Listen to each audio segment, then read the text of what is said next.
स्वागत है PTC news ਵਿੱਚ ਸਾਰੇ ਦਰਸ਼ਕਾਂ ਦਾ ਤੇ ਮੈਂ ਹਰਪ੍ਰੀਤ ਸਿੰਘ ਮਹਾ ਮੁਕਾਬਲਾ 2019 ਲੈ ਕੇ ਤੁਹਾਡੇ ਸਾਹਮਣੇ ਇੱਕ ਵਾਰ ਫਿਰ ਤੋਂ ਹਾਜ਼ਰ ਹਾਂ।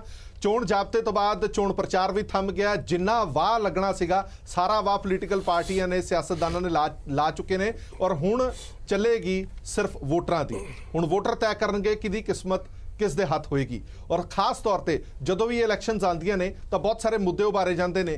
सारे कहते हैं कि असी तुहाडे हकदार हैगे हाँ इन्हां वोटां ते, पर पिछले 50 सालों के उन्होंने की किया उहदा रिपोर्ट कार्ड की है वो भी लोगों के सामने होंदा। असल दे विच अज दी डिबेट दे विच असीं ये चर्चा करांगे कि किहड़े अजिहे मुद्दे ने जिन्हां नूं ज़हन दे विच रख के लोग अपनी वोट पाणगे या किहड़े अजिहे मुद्दे ने जिन्हां नूं ध्यान दे विच रखदिआं हाँ वोट पाना चाहिए, क्योंकि बहुत सारे मुद्दे अजिहे हुंदे ने जिहड़े इन्हां चोणां दौरान सिर्फ तो सिर्फ हवाई मुद्दे होंदे ने।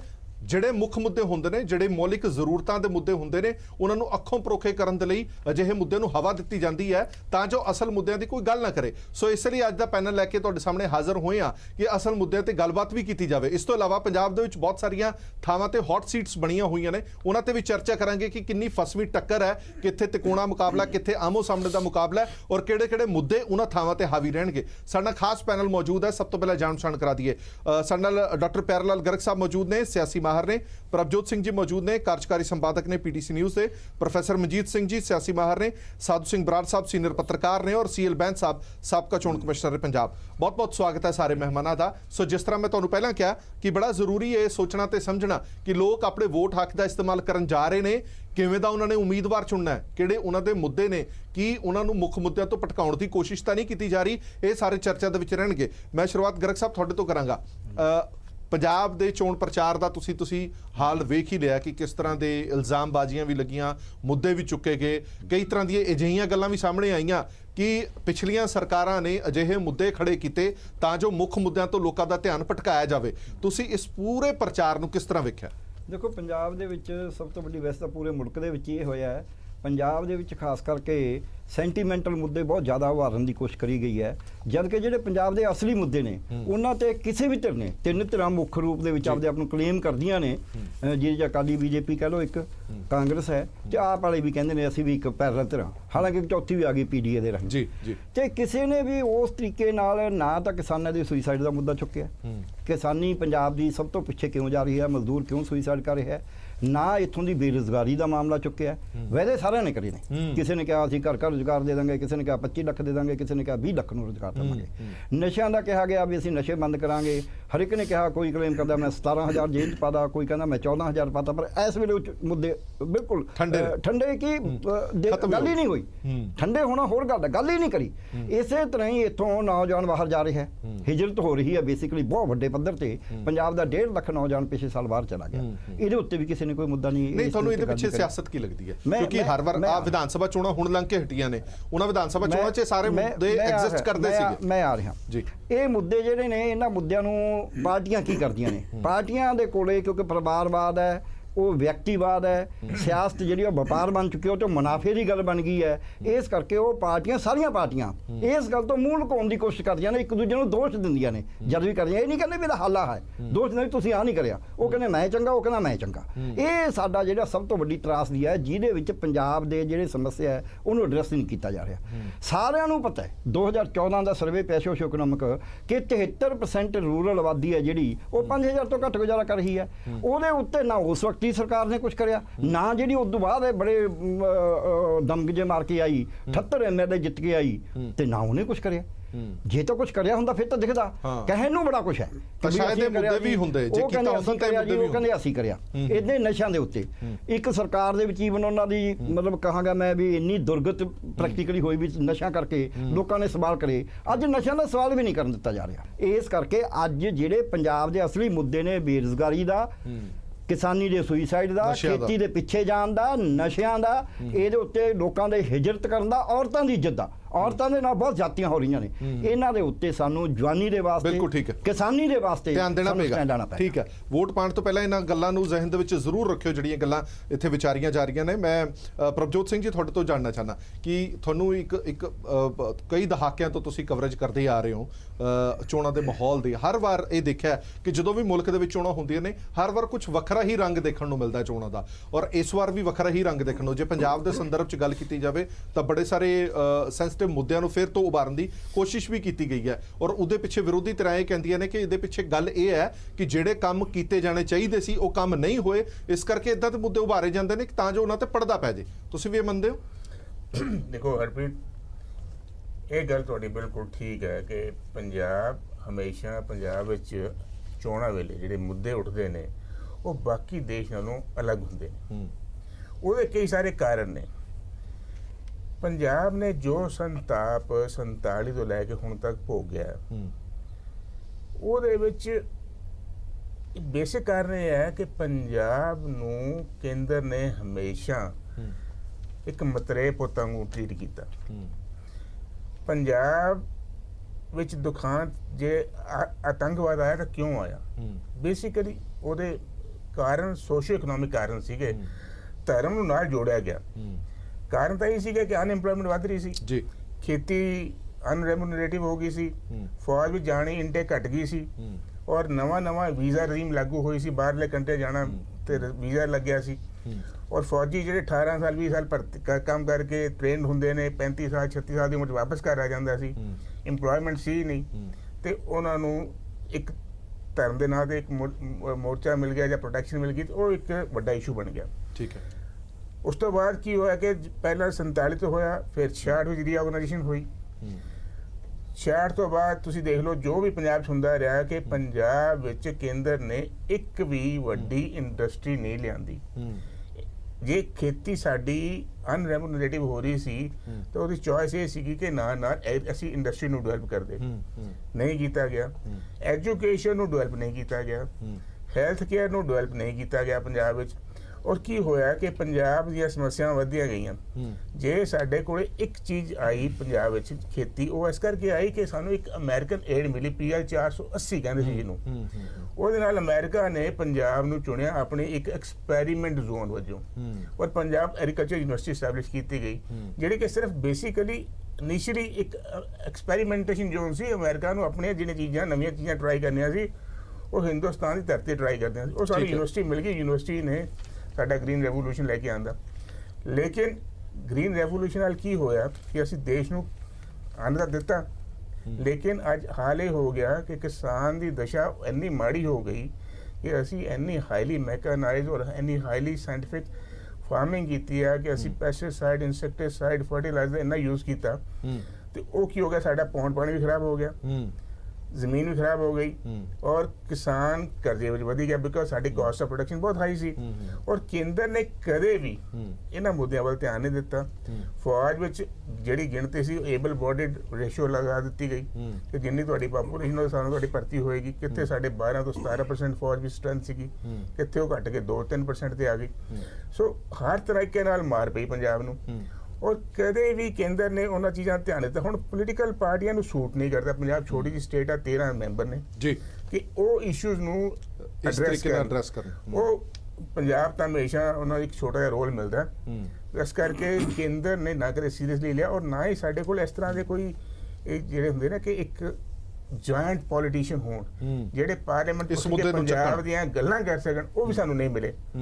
ਉਹਦੇ ਨਾਲ ਕੀ ਹੋਇਆ ਕਿ ਪੰਜਾਬ ਵਿੱਚ ਹੁਣ ਜਦੋਂ ਵੀ ਇਲੈਕਸ਼ਨਾਂ ਆਉਂਦੀਆਂ ਨੇ ਤਾਂ ਪਾਰਟੀਆਂ ਕੋਸ਼ਿਸ਼ ਕਰਦੀਆਂ ਨੇ ਕਿ ਇਮੋਟਿਵ ਇਸ਼ੂ ਤੇ ਆ ਜਾਣ, ਬੇਸਿਕ ਇਸ਼ੂ ਨੂੰ ਛੱਡ ਕੇ ਉਹ ਇਮੋਟਿਵ ਇਸ਼ੂਜ਼ ਨੂੰ ਕਦੇ ਧਰਮ ਦਾ ਲੈ ਲਿਆ। ਮੈਂ ਤੁਹਾਨੂੰ ਗੱਲ ਯਾਦ ਕਰਾਉਣੀ ਚਾਹੁੰਦਾ, 85 ਦੀ ਇਲੈਕਸ਼ਨ ਜੀ, 84 ਦੇ ਆਪਰੇਸ਼ਨ ਤੋਂ ਬਾਅਦ 85 ਦੀ ਇਲੈਕਸ਼ਨ ਸਿਰਫ ਐਂਟੀ ਸਿੱਖ ਵੋਟ ਕਰਕੇ ਕਾਂਗਰਸ ਨੇ ਜਿੱਤੀ ਸੀ। ਸਾਰੇ ਦੇਸ਼ ਵਿੱਚ ਇਹ ਪ੍ਰੋਜੈਕਟ ਕੀਤਾ ਗਿਆ ਕਿ ਅਸੀਂ ਦੇਸ਼ ਨੂੰ ਬਚਾ ਲਿਆ, ਸਿੱਖਾਂ ਤੋਂ ਬਚਾ ਲਿਆ। 85 ਵਿੱਚ ਕਾਂਗਰਸ ਨੂੰ ਇੰਨੀ ਵੱਡੀ ਮੈਂਡੇਟ ਇਸੇ ਕਰਕੇ ਮਿਲੀ ਸੀ। ਸੋ ਇਸੇ ਤਰ੍ਹਾਂ ਦੇ ਮੁੱਦੇ ਹੁਣ ਫੇਰ ਸ਼ੁਰੂ ਕੀਤੇ ਜਾਂਦੇ ਨੇ ਕਿ ਜਦੋਂ ਲੱਗਦਾ ਕਿ ਪੰਜਾਬ ਵਿੱਚ ਕੁਝ ਹੋਣ ਲੱਗਿਆ। ਹੁਣ ਜਿਵੇਂ ਡਾਕਟਰ ਸਾਹਿਬ ਨੇ ਕਿਹਾ ਕਿ ਪੰਜਾਬ ਵਿੱਚੋਂ ਹਿਜਰਤ ਹੋ ਰਹੀ ਹੈ, 1.5 ਲੱਖ ਯੂਥ ਨਹੀਂ ਜਾ ਰਿਹਾ, ਪੰਜਾਬ ਵਿੱਚੋਂ 4 ਤੋਂ 5 ਲੱਖ ਨੌਜਵਾਨ ਹਰ ਸਾਲ ਛੱਡ ਕੇ ਜਾ ਰਿਹਾ ਬਿਕਾਜ਼ ਇੰਪਲੋਇਮੈਂਟ ਨਹੀਂ ਹੈ ਔਰ ਕਿੰਨਾ ਸਰਮਾਇਆ ਨਾਲ ਲੈ ਕੇ ਜਾ ਰਿਹਾ, ਹਿਊਮਨ ਰਿਸੋਰਸ ਨਹੀਂ ਹੈ। ਇੱਕ ਨੌਜਵਾਨ 10 ਤੋਂ 20,000 ਡਾਲਰ ਲੈ ਕੇ ਜਾ ਰਿਹਾ। ਜਿਹੜੀ ਇਨਕਮ ਪੰਜਾਬ ਨੂੰ ਆਉਣੀ ਚਾਹੀਦੀ ਸੀ ਫੋਰਨ ਲੈਂਡਸ ਤੋਂ ਘਰਾਂ ਨੂੰ ਬਿਲਡ ਕਰਨ ਲਈ, ਉਹ ਉਲਟਾ ਬਾਹਰ ਜਾ ਰਹੀ ਹੈ। ਪਲੱਸ ਮੈਨ ਪਾਵਰ ਜਾ ਰਹੀ ਹੈ, ਸਕਿਲਡ ਮੈਨ ਪਾਵਰ ਜਾ ਰਹੀ ਹੈ। ਸਾਡੇ ਸਰਕਾਰੀ ਲੜਕਿਆਂ ਦਾ ਇਸ ਵੇਲੇ ਕੋਈ ਕਾਲਜ ਨਹੀਂ ਰਿਹਾ ਪੰਜਾਬ ਵਿੱਚ ਜਿਹੜਾ ਸਿਰਫ ਲੜਕਿਆਂ ਦਾ ਕਾਲਜ ਹੋਵੇ ਬਿਕਾਜ਼ ਸਾਡੇ ਕੋਲ ਮੁੰਡੇ ਹੀ ਹੈ ਨਹੀਂ ਉਹ ਕਾਲਜ ਦੀ ਸਟਰੈਂਥ ਨੂੰ ਲੀਡ ਕਰਨ ਲਈ। ਸਾਰੇ ਉਹ ਕਾਲਜ ਕੋ-ਐਡ ਐਜੂਕੇਸ਼ਨ ਇੰਸਟੀਟਿਊਸ਼ਨ ਬਣ ਗਈਆਂ ਨੇ। ਇਹ ਕਿਉਂ ਹੋ ਰਿਹਾ ਹਾਲ ਸਾਡਾ? ਸਾਰੇ ਪਾਸੇ ਤੁਸੀਂ ਦੇਖੋ, ਮੈਂ ਸਾਊਂਡ ਨਹੀਂ ਕਰਨਾ ਚਾਹੁੰਦਾ ਕਿ ਮੈਂ ਬੜਾ ਪੈਸੀਮਿਸਟਿਕ ਹਾਂ, ਬਟ ਇਹ ਗਰਾਊਂਡ ਰਿਐਲਿਟੀਜ਼ ਨੇ, ਹਾਰਡ ਰਿਐਲਿਟੀਜ਼ ਨੇ ਜੋ ਅਸੀਂ ਫੇਸ ਕਰ ਰਹੇ ਹਾਂ। ਔਰ ਸਾਡੀਆਂ ਸਰਕਾਰਾਂ ਅੱਜ ਵੀ ਇਸ ਮੁੱਦੇ ਨੂੰ ਪੰਜਾਬ ਦੇ ਨੌਜਵਾਨੀ ਵੱਲ, ਪੰਜਾਬ ਦੀ ਹਿਊਮਨ ਰਿਸੋਰਸ ਡਿਵੈਲਪਮੈਂਟ ਵੱਲ ਔਰ ਪੰਜਾਬ ਦੇ ਬੇਸਿਕ ਇਸ਼ੂਜ਼ ਵੱਲ, ਇਹ ਨਾ ਇੰਪਲੋਇਮੈਂਟ ਹੈ, ਨਾ ਪਾਣੀ ਚੰਗਾ ਰਿਹਾ, ਨਾ ਧਰਤੀ ਚੰਗੀ ਰਹੀ, ਨਾ ਇੱਥੇ ਇੰਡਸਟਰੀ ਆ, ਤੇ ਲੋਕ ਸਰਵਾਈਵ ਕਿੱਦਾਂ ਕਰਨਗੇ? ਠੀਕ ਹੈ ਪ੍ਰੋਫੈਸਰ ਮਨਜੀਤ ਸਿੰਘ ਜੀ, ਜਿਹੜੀ ਗੱਲ ਪ੍ਰਭਜੋਤ ਸਿੰਘ ਜੀ ਨੇ ਚੁੱਕੀ ਹੈ ਕਿ ਇਹ ਜਿਹੜੇ ਮੁੱਦੇ ਨੇ ਬੜੇ ਗੰਭੀਰ ਮੁੱਦੇ ਨੇ, ਪਰ ਤੁਹਾਨੂੰ ਲੱਗਦਾ ਹੈ ਕਿ ਜਿੰਨੀ ਗੰਭੀਰਤਾ ਦੇ ਨਾਲ ਇਹ ਮੁੱਦਿਆਂ ਬਾਰੇ ਵਖਾਣ ਅਸੀਂ ਕੀਤਾ ਹੈ, ਇੰਨੇ ਗੰਭੀਰ ਲੋਕ ਵੀ ਨੇ ਇਹਨਾਂ ਮੁੱਦਿਆਂ ਨੂੰ ਲੈ ਕੇ? ਕੀ ਤੁਹਾਨੂੰ ਲੱਗਦਾ ਹੈ ਕਿ ਪੰਜਾਬ ਦੇ ਲੋਕਾਂ ਨੂੰ ਪਾਣੀਆਂ ਦਾ ਮੁੱਦਾ, ਪੰਜਾਬੀ ਬੋਲਦੇ ਇਲਾਕੇ, ਚੰਡੀਗੜ੍ਹ ਦਾ ਮੁੱਦਾ, ਇਹ ਸਾਰੇ ਮੁੱਦੇ ਜ਼ਿਆਦਾ ਗੰਭੀਰ ਨੇ, ਜਾਂ ਜਿਨ੍ਹਾਂ ਦੇ ਘਰ ਰੋਜ਼ਗਾਰ ਨਹੀਂ, ਜਿਨ੍ਹਾਂ ਦੇ ਘਰ ਦੇ ਨਸ਼ਿਆਂ ਨਾਲ ਮਰ ਰਹੇ ਨੇ, ਜਿਨ੍ਹਾਂ ਦੇ ਘਰ ਦੇ ਸੁਸਾਈਡ ਕਰ ਰਹੇ ਨੇ, ਉਹ ਜ਼ਿਆਦਾ ਮੁੱਦੇ ਗੰਭੀਰ ਲੱਗਦੇ ਨੇ? ਦੇਖੋ, ਇਹ ਇੱਕ ਹੈਗੇ ਆ ਲੋਕਾਂ ਦੇ ਮੁੱਦੇ, ਇੱਕ ਹੈਗੇ ਆ ਮੁੱਦਿਆਂ ਦੇ ਰਾਜਨੀਤੀ, ਇੱਕ ਹੈਗੀ ਆ ਬਿਨਾਂ ਮੁੱਦਿਆਂ ਤੋਂ ਰਾਜਨੀਤੀ। ਇਹ ਸਾਰਾ ਕੁਝ ਮੌਕੇ ਦੇ ਜਿਹੜੇ ਪੋਲੀਟੀਸ਼ੀਅਨ ਆ ਉਹ ਆਪਣੇ ਆਪ ਕਿਹੜੀ ਗੱਲ ਨੂੰ ਕਦੋਂ ਉਭਾਰਨਾ ਉਹ ਕਰਦੇ ਰਹਿੰਦੇ ਆ। ਜਦੋਂ ਤੇ ਲੋਕਾਂ ਨੂੰ ਵੋਟਾਂ ਲਈ ਥੋੜਾ ਜਿਹਾ ਉਹਨਾਂ ਨੂੰ ਪ੍ਰਭਾਵਿਤ ਕਰਨਾ ਲੋਕਾਂ ਨੂੰ, ਹੈ ਨਾ, ਉਦੋਂ ਵੱਡੇ ਵੱਡੇ ਬਹੁਤ, ਜਿਸ ਤਰ੍ਹਾਂ ਹੁਣ ਹਰ ਵਾਰੀ ਚੋਣ ਮੈਨੀਫੈਸਟੋ ਬਣਦੇ ਆ, ਉਹ ਰਾਹੁਲ ਜੀ ਨੇ ਵੀ ਦਿੱਤਾ, ਬੀਜੇਪੀ ਨੇ ਵੀ ਦਿੱਤਾ, ਪੰਜਾਬ ਦੇ ਵਿੱਚ ਵੀ ਲੋਕਲ ਐਮਪੀਆਂ ਨੇ ਵੀ ਕਈਆਂ ਨੇ ਆਪਣੇ ਲੋਕਲ ਮੈਨੀਫੈਸਟੋ ਬਣਾ ਕੇ ਜਿਹੜੇ ਆ ਲੋਕਾਂ ਦੇ ਸਾਹਮਣੇ ਪੇਸ਼ ਕੀਤੇ। ਹੁਣ ਉਹਦੇ 'ਚ ਵੱਡੇ ਵੱਡੇ ਕਲੇਮ ਵੀ ਕੀਤੇ ਜਾਂਦੇ, ਪਰ ਹੁਣ ਲੋਕਾਂ ਨੂੰ ਉਹਦਾ ਕੋਈ ਬਹੁਤਾ ਭਰੋਸਾ ਨਹੀਂ ਰਿਹਾ, ਕਿਉਂਕਿ ਉਸ ਨੂੰ ਲਾਗੂ ਕਰਨ ਦਾ ਐਕਚੁਅਲੀ ਇਲੈਕਸ਼ਨ ਕਮਿਸ਼ਨ ਕੋਲ ਕੋਈ ਅਧਿਕਾਰ ਨਹੀਂ ਹੈ। ਜਦ ਤੱਕ ਉਹ ਅਧਿਕਾਰ ਇਲੈਕਸ਼ਨ ਕਮਿਸ਼ਨ ਨੂੰ ਦਿੱਤਾ ਨਹੀਂ ਜਾਂਦਾ ਔਰ ਉਹਦੀ ਜਵਾਬਦੇਹੀ ਨਹੀਂ ਹੁੰਦੀ, ਤੇ ਉਹ ਹਵਾਈ ਗੱਲਾਂ ਹੈਗੀਆਂ, ਪਰ ਉਹਦੇ ਵਿੱਚ ਵੀ ਇੱਕ ਕੰਪੀਟੀਸ਼ਨ ਹੁੰਦਾ। ਸਵਾਲ ਜਿਹੜੀ ਤੁਸੀਂ ਮੁੱਦਿਆਂ ਦੀ ਗੱਲ ਕਰਦੇ ਆ, ਜਿਹੜੇ ਅਸਲ 'ਚ ਲੋਕਾਂ ਦੇ ਮੁੱਦੇ ਹੈ, ਡਾਕਟਰ ਬੈਰਲਾਲ ਉਹਨਾਂ ਨੇ ਡਿਟੇਲ 'ਚ ਦੱਸ ਦਿੱਤਾ, ਆਪਾਂ ਰੋਜ਼ ਟੀਵੀਆਂ ਤੇ ਉਹ ਗੱਲ ਕਰਦੇ ਵੀ ਹੈਗੇ। ਪੰਜਾਬ ਦਾ ਜਿਹੜਾ ਮੁੱਖ ਤੌਰ ਤੇ ਜਿਹੜਾ ਮੁੱਦਾ ਉਹ ਹੋਣਾ ਤੇ ਇਹੀ ਚਾਹੀਦਾ ਸੀਗਾ ਕਿ ਇੱਕ ਤੇ ਇੱਥੇ ਦੀ ਖੇਤੀ ਨੂੰ ਮਾਡਰਨ ਢੰਗ ਦੇ ਨਾਲ, ਜਿਵੇਂ ਅਸੀਂ ਇੱਕ ਵਾਰੀ ਗ੍ਰੀਨ ਰੈਵੋਲੂਸ਼ਨ ਦੇ ਵਿੱਚੋਂ ਕੱਢ ਕੇ ਇਹਨਾਂ ਨੂੰ ਬੜਾ ਤੇਜ਼ੀ ਨਾਲ ਅੱਗੇ ਵਧੇ ਸੀ 70ਵਿਆਂ ਤੇ 80ਵਿਆਂ ਦੇ ਵਿੱਚ, ਉਸ ਟੈਂਪੋ ਨੂੰ ਕਿਸੇ ਨਾ ਕਿਸੇ ਤਰੀਕੇ ਨਾਲ ਕੈਪੀਟਲ ਇੰਟੈਂਸਿਵ ਐਗਰੀਕਲਚਰ ਬਣਾ ਕੇ ਤੇ ਉਸ ਨੂੰ ਮੇਨਟੇਨ ਕੀਤਾ ਜਾਂਦਾ। ਬਿਲਕੁਲ ਉਹਨਾਂ ਨੂੰ ਆਪਣੇ ਹਾਲਾਤ ਤੇ ਛੱਡ ਦਿੱਤਾ ਤੇ ਅੱਜ ਉੱਥੇ ਸੁਸਾਈਡ ਵਾਲੀਆਂ ਹਾਲਾਤ ਪਹੁੰਚੇ ਹੋਏ ਆ। ਇਹਦਾ ਮਤਲਬ ਇਹ ਹੈ ਕਿ ਅਸਲ 'ਚ ਪੰਜਾਬ ਦੇ ਲੋਕਾਂ ਦੀ ਕੋਈ ਕਮੀ ਨਹੀਂ, ਪੰਜਾਬ ਦੀ ਧਰਤੀ ਦੀ, ਪੰਜਾਬ ਦੇ ਪਾਣੀ ਦੀ, ਉਹ ਗੱਲ ਅਲੱਗ ਹੈ, ਪਾਣੀ ਬਾਰੇ ਵੀ ਗੱਲ ਕਰਦੇ, ਪਰ ਇਸ ਕੋਈ ਕਮੀ ਨਹੀਂ ਹੈ ਕਿਸੇ ਕਿਸਮ ਦੀ ਵੀ। ਕਮੀ ਕਿਹੜੀ ਗੱਲ ਦੀ ਹੈਗੀ ਕਿ ਸਰਕਾਰਾਂ ਉਹਨਾਂ ਨੂੰ ਮੋਢਾ ਨਹੀਂ ਦੇ ਰਹੀਆਂ, ਉਹਨਾਂ ਨੂੰ ਹੱਥ ਨਹੀਂ ਫੜਾ ਰਹੀਆਂ। ਜੇ ਸਾਰੀ ਪੰਜਾਬ ਦਾ ਜ਼ਮੀਨ, ਕਿੰਨੀ ਜ਼ਮੀਨ ਆ, ਕੁਛ ਨਹੀਂ, ਛੋਟਾ ਜਿਹਾ ਪੰਜਾਬ ਹੈਗਾ ਦੇਸ਼ ਦੇ ਵਿੱਚ, 3.25 ਕਰੋੜ ਆਬਾਦੀ, ਕੀ 130 ਕਰੋੜ ਚ ਕੱਖ ਵੀ ਨਹੀਂ ਹੈਗੀ, 13 ਸੀਟਾਂ ਹੈ ਸਾਰੀਆਂ, ਹੈ ਨਾ ਜੀ। ਇਸ ਕਰਕੇ 542-43 ਸੀਟਾਂ ਜੋ 13 ਸੀਟਾਂ ਕੁਛ ਵੀ ਨਹੀਂ। ਇੰਨੀ ਕੁ ਜ਼ਮੀਨ ਜਿਹੜੀ ਸਭ ਤੋਂ ਫਰਟਾਈਲ ਜ਼ਮੀਨ ਆ ਇੰਦਸ ਵੈਲੀ ਦੀ, ਜਿਹੜੀ ਸਿਵਲਾਈਜੇਸ਼ਨ ਦੇ ਨਾਲ ਸੰਬੰਧ ਰੱਖਦੀ ਹੈ ਜ਼ਮੀਨ, ਇਹ ਲੋਕ, ਉਹਨਾਂ ਨੂੰ ਜੇ ਸਰਵੇ ਕਰ ਲਿਆ ਜਾਵੇ ਹਰਪ੍ਰੀਤ, ਔਰ ਦੱਸਤਾ ਜਾਵੇ ਵੀ ਕਿਹੜੀ ਜ਼ਮੀਨ 'ਚ ਕਿਹੜੀ ਫਸਲ ਕਿੰਨੇ ਬੀਜਣੀ, ਕਦੋਂ ਬੀਜਣੀ, ਔਰ ਉਹਦੀ ਜਿਹੜੀ ਮਾਰਕੀਟਿੰਗ ਆ ਸਰਕਾਰ ਆਪ ਕੋਆਪਰੇਟਿਵਸ ਬਣਾ ਕੇ ਕਿੱਥੇ ਕਰੂਗੀ, ਦੇਸ਼ 'ਚ ਕਰੂਗੀ, ਵਿਦੇਸ਼ 'ਚ ਕਰੂਗੀ, ਫੁੱਲ ਬੀਜਣੇ, ਸਬਜ਼ੀਆਂ ਬੀਜਣੀਆਂ, ਕਿ ਬੜਾ ਕੁਝ ਹੋ ਸਕਦਾ। ਪਰ ਸਰਕਾਰ ਨੇ ਉਹਨਾਂ ਨੂੰ, ਲੋਕਾਂ ਨੂੰ, ਫਾਰਮਰਸ ਨੂੰ ਆਪਣੇ ਹਾਲ ਤੇ ਛੱਡਣ ਕਰਕੇ ਉਹ ਕਰਜ਼ਿਆਂ 'ਚ ਫਸ ਗਏ। ਹੁਣ ਨਿਕਲਣਾ ਔਖਾ ਆ। ਰਹੀ ਗੱਲ ਹੱਲ ਕੀ ਹੋ ਸਕਦਾ, ਹੱਲ ਇੱਕ ਮੇਰਾ ਖਿਆਲ ਹੈ ਕਿ ਦੂਜਾ ਜਿਹੜਾ ਸਾਨੂੰ ਹੱਲ ਚਾਹੀਦਾ ਸੀਗਾ ਉਹ ਸਾਡੀ ਇੱਥੇ ਦੀ ਮੈਨ ਪਾਵਰ, ਸਾਡੀ ਜਿਹੜੀ ਲਿਟਰੇਸੀ ਦੀ ਹਿਸਟਰੀ ਬੜੀ ਚੰਗੀ ਰਹੀ ਆ, ਹੁਸ਼ਿਆਰਪੁਰ ਦੀ ਤੇ ਲਿਟਰੇਸੀ ਦੀ ਬਹੁਤ ਵੱਡੀ ਹਿਸਟਰੀ ਰਹੀ ਹੈ। ਅੱਜ ਇੱਕ ਅਸੀਂ ਅਨਪੜ੍ਹਤਾ ਵਰਗੇ ਹਾਲਾਤ ਵਿੱਚ ਰਹੇ ਹਾਂ, ਔਰ ਸਾਡੇ ਜਿਹੜੇ ਨੌਜਵਾਨ ਆ ਉਹ ਜਦੋਂ ਜਾ ਕੇ ਨੌਕਰੀਆਂ ਲੈਣ ਜਾਂਦੇ ਉਹ ਕਹਿੰਦੇ ਜੀ ਇਹਨਾਂ ਚੋਂ 70-75% ਤੇ ਕਿਸੇ ਜੋਗੇ ਹੈ ਹੀ ਨਹੀਂ, ਇਹਨਾਂ ਕੋਲ ਡਿਗਰੀ ਹੈ, ਉਹਨਾਂ ਦੇ ਉਸ ਦੀ ਕਾਬਲੀਅਤ ਹੀ ਨਹੀਂ ਹੈਗੀ। ਇਹਦਾ ਮਤਲਬ ਅਸੀਂ ਡਿਗਰੀਆਂ ਦੇ ਰਹੇ ਹਾਂ, ਪੜ੍ਹਾਈ ਨਹੀਂ ਕਰਾ ਰਹੇ। ਇਸ ਕਰਕੇ ਇਹ ਇੱਕ ਨਵਾਂ ਵੱਡਾ ਸੰਕਟ ਪ੍ਰਾਈਵੇਟਾਈਜੇਸ਼ਨ ਦਾ ਜਿਹੜਾ ਆਇਆ, ਜੇ ਅਸੀਂ ਇਸ ਨੂੰ ਤੁਰੰਤ ਦੂਰ ਕਰਕੇ ਜਿਹੜੇ ਸਾਡੇ ਵਿਦਿਆਰਥੀ ਆ, ਨੌਜਵਾਨ, ਕੁੜੀਆਂ, ਮੁੰਡੇ, ਉਹਨਾਂ ਨੂੰ ਚੰਗੀ ਪੜ੍ਹਾਈ ਦੇ ਕੇ ਮੈਨ ਪਾਵਰ ਨੂੰ ਇੰਪਰੂਵ ਨਹੀਂ ਕਰਦੇ ਤਾਂ ਕਿ ਉਹ ਸਾਰੇ ਦੇਸ਼ 'ਚ ਵਿਦੇਸ਼ ਜਾ ਕੇ ਆਪਣੇ ਆਪ ਨੂੰ ਸੈੱਟ ਕਰ ਬਣ, ਘੱਟੋ ਘੱਟ ਇੰਨਾ ਕਿਤੇ ਕਰ ਸਕਦੇ ਹਾਂ ਅਸੀਂ ਕਿ ਉਹਨਾਂ ਨੂੰ ਐਜੂਕੇਸ਼ਨ ਦਿੱਤੀ ਜਾਏ। ਉਹ ਨਹੀਂ। ਲਾਸਟ ਗੱਲ ਜਿਹੜੀ ਮੈਂ ਹਰਪ੍ਰੀਤ ਕਹਿਣੀ ਚਾਹੁੰਦਾ ਉਹ ਹੈ ਕਿ ਇੱਥੇ ਦੇ ਪਾਣੀਆਂ ਦੀ ਹੁਣੇ ਰਿਪੋਰਟ ਆ ਗਈ ਆ ਕਿ ਜੇ ਨਹੀਂ ਅੰਡਰਗਰਾਉਂਡ ਪਾਣੀ ਦੀ ਇੰਨੀ ਹਾਲਤ ਖਤਮ ਹੋ ਗਿਆ ਪਾਣੀ ਕਿ 25 ਸਾਲਾਂ 'ਚ, ਹੋਰ 25 ਸਾਲਾਂ 'ਚ ਇਹ ਬਿਲਕੁਲ ਵੈਸੇ ਹੀ ਖਤਮ ਹੋ ਜੂ ਪੰਜਾਬ। ਕਿਸੇ ਨੂੰ ਕੋਈ ਇਸ ਗੱਲ ਦੀ ਹੋਸ਼ ਨਹੀਂ ਹੈਗੀ। ਇਹ ਮੁੱਦੇ ਇਲੈਕਸ਼ਨਾਂ 'ਚ ਕਿਉਂ ਨਹੀਂ ਬਣਦੇ? ਔਰ ਮੁੱਦੇ ਬਣਦੇ ਆ ਧਰਮ ਦੇ, ਜਾਤ ਦੇ। ਆ ਪੰਜਾਬ ਦੇ ਵਿੱਚ ਇੱਕ ਪਾਸੇ ਸੈਮ ਪਤਰੋ ਦਾ ਕਹਿ ਗਿਆ ਆ ਗਿਆ ਅੰਮ੍ਰਿਤਸਰ ਦੇ ਵਿੱਚ ਅੱਗ ਲਾ ਗਿਆ ਕਿ ਦੇਖੋ ਜੀ ਹੂਆ ਤੋਂ ਹੂਆ 84 ਵਾਲਾ ਬੀਜੇਪੀ ਨੂੰ ਕੀ ਚਾਹੀਦਾ ਸੀਗਾ, ਉਹਨਾਂ ਨੇ ਚੱਕ ਕੇ ਉਹ ਸਮਾਨ ਤੇ ਗੱਲ ਚੜਾਤੀ। ਇਸ ਨੇ ਹਵਾ ਉਲਟੀ ਸਗੋਂ ਕਾਂਗਰਸ ਨੂੰ ਵੀ ਦੇਤੀ। ਚੰਗਾ ਜੀ ਫਿਰ ਕੱਢੋ ਬਰਗਾੜੀ ਵਾਲਾ ਮਾਮਲਾ।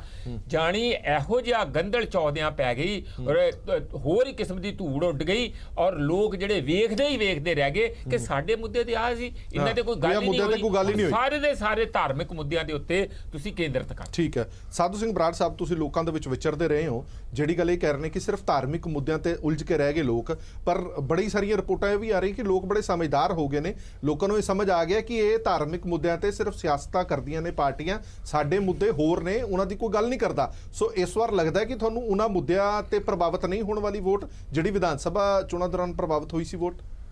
ਦੇਖੋ ਵੋਟਾਂ ਦਾ ਪ੍ਰਭਾਵਿਤ ਹੋਣਾ, ਕਿਉਂਕਿ ਉਹ ਜਿਹੜਾ ਇਸ਼ੂ ਸੀਗਾ ਉਹ ਕਾਫੀ ਪੁਰਾਣਾ ਹੋ ਗਿਆ, ਮਤਲਬ 3-4 ਸਾਲ ਤਾਂ ਹੋ ਹੀ ਗਏ ਉਹਨੂੰ। 2 ਸਾਲ ਇਸ ਸਰਕਾਰ ਦੇ ਹੋ ਗਏ, 1.5 ਸਾਲ ਉਹ ਸਰਕਾਰ ਦੇ ਸਮੇਂ ਸੀਗਾ ਜੀ।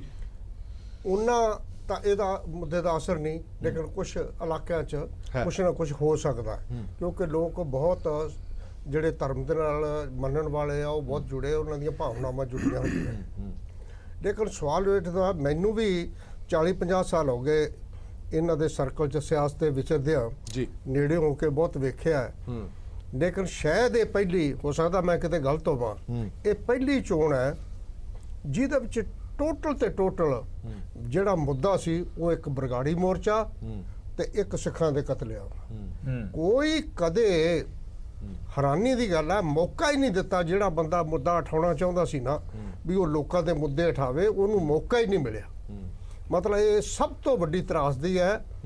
ਮੈਂ ਤਾਂ ਕਈ ਵਾਰੀ ਰਾਤ ਨੂੰ ਸੋਚਦਾ ਪਿਆ ਵੀ ਇਹ ਲੋਕਤੰਤਰ ਤੋਂ ਲੋਕਾਂ ਦਾ ਵਿਸ਼ਵਾਸ ਉੱਠ ਗਿਆ ਤੇ ਬਣੂਗਾ ਕੀ।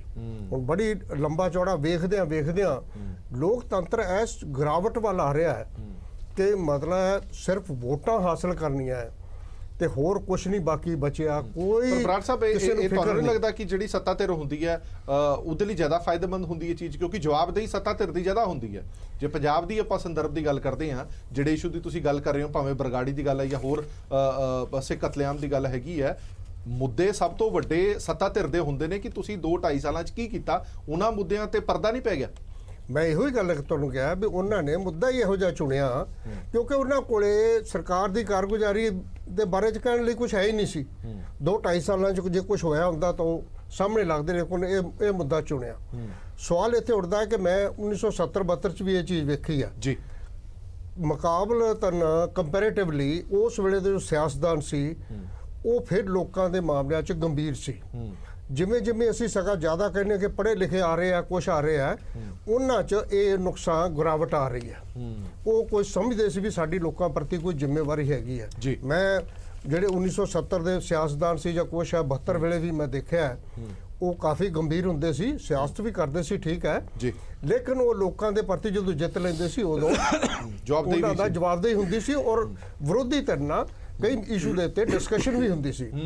ਔਰ ਸਭ ਤੋਂ ਵੱਡੀ ਗੱਲ ਇਹ ਹੈ ਲੋਕਤੰਤਰ ਦੀ, ਹੁਣ ਜੇ ਇਹਨਾਂ ਨੇ ਚੋਣ ਮਨੋਰਥ ਪੱਤਰ ਨੂੰ ਲੀਗਲ ਡਾਕੂਮੈਂਟ ਨਾ ਕਰਾਰ ਦਿੱਤਾ ਤਾਂ ਲੋਕਾਂ ਦਾ ਟੋਟਲੀ ਵਿਸ਼ਵਾਸ ਇਹਦੇ ਚੋਂ ਖਤਮ ਹੋ ਜਾਏਗਾ। ਕਿਉਂਕਿ ਸਾਡੇ 'ਚ ਉਹ ਹੈ ਨਹੀਂ ਜੀ ਉਹ ਸੋਚ ਜਿਹੜੀ ਬਾਹਰਲੇ ਮੁਲਕਾਂ 'ਚ। ਠੀਕ ਹੈ ਬੈਂਸ ਸਾਹਿਬ, ਮੈਂ ਇੱਕ ਸਵਾਲ ਤੁਹਾਡੇ ਤੋਂ ਜ਼ਰੂਰ ਪੁੱਛਣਾ ਚਾਹੁੰਦਾ, ਜਿਸ ਦੀ ਚਰਚਾ ਪੂਰੇ ਮੁਲਕ ਦੇ ਵਿੱਚ ਥਰੂ ਆਊਟ ਦਾ ਇਸ ਚੋਣ ਪ੍ਰਚਾਰ ਦੌਰਾਨ ਰਹੀ ਹੈ, ਇਲੈਕਸ਼ਨ ਕਮਿਸ਼ਨ ਦਾ ਰੋਲ। ਬੜੇ ਸਾਰੇ ਸਵਾਲ ਇਸ ਵਾਰ ਵਿਰੋਧੀ ਧਿਰਾਂ ਨੇ ਇਲੈਕਸ਼ਨ ਕਮਿਸ਼ਨ ਤੇ ਚੁੱਕੇ ਨੇ ਕਿ ਇਲੈਕਸ਼ਨ ਕਮਿਸ਼ਨ ਨੇ ਇੱਕ ਪਾਸੜ ਹੋ ਕੇ ਕੰਮ ਕੀਤਾ ਹੈ। ਬੜੀਆਂ ਸਾਰੀਆਂ ਅਜਿਹੀਆਂ ਉਦਾਹਰਨਾਂ ਦਿੱਤੀਆਂ ਗਈਆਂ ਨੇ ਕਿ ਸਾਡੇ ਲਈ ਹੋਰ ਤੇ ਉਹਨਾਂ ਲਈ ਹੋਰ ਸਿਧਾਂਤ ਦਿੱਤਾ ਗਿਆ। ਇਹ ਤੁਹਾਨੂੰ ਲੱਗਦਾ ਨਹੀਂ ਕਿ ਲੋਕਤੰਤਰ ਦੇ ਲਈ ਸਭ ਤੋਂ ਵੱਡਾ ਖਤਰਾ ਹੈ, ਜਿਸ ਤੰਤਰ ਨੇ ਸਾਰੀਆਂ ਇਲੈਕਸ਼ਨਸ ਕਰਵਾਉਣੀਆਂ, ਜੇਕਰ ਅਸੀਂ ਉਸੇ ਤੇ ਸ਼ੱਕ ਕਰ ਰਹੇ ਹਾਂ ਜਾਂ ਕਿਸੇ ਵੀ ਤਰੀਕੇ ਦੇ ਨਾਲ ਉਸ ਤੇ ਕੋਈ ਐਲੀਗੇਸ਼ਨ ਲਾ ਰਹੇ ਹਾਂ ਤੇ ਜੇ ਉਹ ਐਲੀਗੇਸ਼ਨ ਠੀਕ ਵੀ ਨੇ ਤਾਂ ਵੀ ਬੜਾ ਗੰਭੀਰ ਵਿਸ਼ਾ। ਹਰਪ੍ਰੀਤ ਜੀ ਗੱਲ ਠੀਕ ਹੈ ਕਿ ਰੋਲ ਜਿਹੜਾ ਇਲੈਕਸ਼ਨ ਕਮਿਸ਼ਨ ਆਫ ਇੰਡੀਆ ਦਾ ਬੜਾ ਵਾਈਟਲ ਰੋਲ ਹੈ, ਇਹਦੇ ਤੇ ਰੈਸਟ ਕਰਦੀ ਸਾਰੀ ਡੈਮੋਕ੍ਰੇਸੀ। ਔਰ ਫ੍ਰੀ ਐਂਡ ਫੇਅਰ ਇਲੈਕਸ਼ਨ ਜਿਹੜੀਆਂ ਉਹ ਬੇਸ ਹੈ ਇੱਕ ਡੈਮੋਕ੍ਰੇਸੀ ਦਾ। ਬਹੁਤ ਐਗਜ਼ਾਮਪਲਸ ਹੋਈਆਂ ਜਿੱਥੇ ਇਲੈਕਸ਼ਨ ਕਮਿਸ਼ਨ ਨੂੰ ਕੰਪਲੇਂਟਸ ਗਈਆਂ, ਕੋਈ 500 ਕੰਪਲੇਂਟ ਗਈ ਹੈ ਐਤਕੀ ਜੀ, as compare to earlier election ਬਹੁਤ ਜ਼ਿਆਦਾ ਕੰਪਲੇਂਟਸ ਹੋਈਆਂ। ਦੂਜੀ ਗੱਲ ਇਹ ਆ ਕਿ ਜਿਹੜੀ ਡੈਮੋਕ੍ਰੇਸੀ ਹੈ it is sliding down. We need better democracy, I would say. ਪਰ ਉਹਦੇ ਵਿੱਚ ਸਭ ਤੋਂ ਅਹਿਮ ਰੋਲ ਤਾਂ ਇਲੈਕਸ਼ਨ ਕਮਿਸ਼ਨ ਦਾ ਹੀ ਹੋਏਗਾ। ਮੈਂ ਦੱਸਦਾ better democracy in the sense ਜਿਹੜਾ ਰੋਲ ਹੈ ਪੋਲੀਟੀਸ਼ੀਅਨਸ ਦਾ, ਪਾਰਟੀਆਂ ਦਾ, ਪੋਲੀਟੀਕਲ ਪਾਰਟੀਆਂ ਦਾ, ਉਹ that also needs to be looked into, that is questionable. ਜਿਹੜਾ ਫ੍ਰੀ ਐਂਡ ਫੇਅਰ ਇਲੈਕਸ਼ਨਸ ਤਾਂ ਹੀ ਹੋ ਸਕਦੀਆਂ if parties are also honest in assisting the Election Commission of India and the state machinery। ਤੁਸੀਂ ਦੇਖੋ ਕਿੰਨਾ ਐਟਮੋਸਫੀਅਰ ਜਿਹੜਾ ਵਿਸ਼ੀਏਟ ਹੁੰਦਾ with the bribing, with the allurements offered by all the political parties almost, a degree of difference of degrees there, ਬਿਲਕੁਲ ਕੋਈ ਜ਼ਿਆਦਾ ਕਰਦਾ ਕੋਈ। ਮੈਂ ਐਤਕੀ ਦੱਸੋ ਤੁਸੀਂ ਐਤਕੀ 4-5 ਹਜ਼ਾਰ ਕਰੋੜ ਰੁਪਈਆ ਜਿਹੜਾ ਕੈਸ਼ ਉਹ ਫੜਿਆ ਇਲੈਕਸ਼ਨ ਕਮਿਸ਼ਨ ਨੇ, ਔਰ ਪਿਛਲੇ 14 ਇਲੈਕਸ਼ਨਾਂ ਇਟ ਵਾਸ ਜਸਟ 1200 ਕਰੋੜ। ਇੱਥੋਂ ਸ਼ੋ ਹੁੰਦਾ ਕਿ ਕਿੱਥੇ ਤੱਕ ਲੈਵਲ ਪਹੁੰਚ ਗਿਆ ਪੋਲੀਟੀਕਲ ਪਾਰਟੀਜ਼ ਦਾ to fall so low to bribe the voters. ਇੱਕ ਛੋਟੇ ਜਿਹੇ ਬ੍ਰੇਕ ਲਈ ਇੱਥੇ ਰੁਕਾਂਗੇ। ਬ੍ਰੇਕ ਤੋਂ ਬਾਅਦ ਜਿਹੜੀਆਂ ਹੌਟ ਸੀਟਸ ਨੇ ਪੰਜਾਬ ਦੀਆਂ ਉਹਨਾਂ ਤੇ ਛੋਟੀ ਛੋਟੀ ਜਿਹੀ ਝਾਤ ਪਾਵਾਂਗੇ, ਔਰ ਸਾਡੇ ਜਿਹੜੇ ਖਾਸ ਮਹਿਮਾਨ ਨੇ ਉਹਨਾਂ ਤੋਂ ਵੀ ਚਰਚਾ ਕਰਾਂਗੇ ਕਿ ਉਹਨਾਂ ਦਾ ਇਸ ਸੀਟ ਬਾਰੇ ਕੀ ਕਹਿਣਾ। ਇੱਕ ਛੋਟੇ ਜਿਹੇ ਬ੍ਰੇਕ ਲਈ ਰੁਕ ਰਹੇ ਹਾਂ।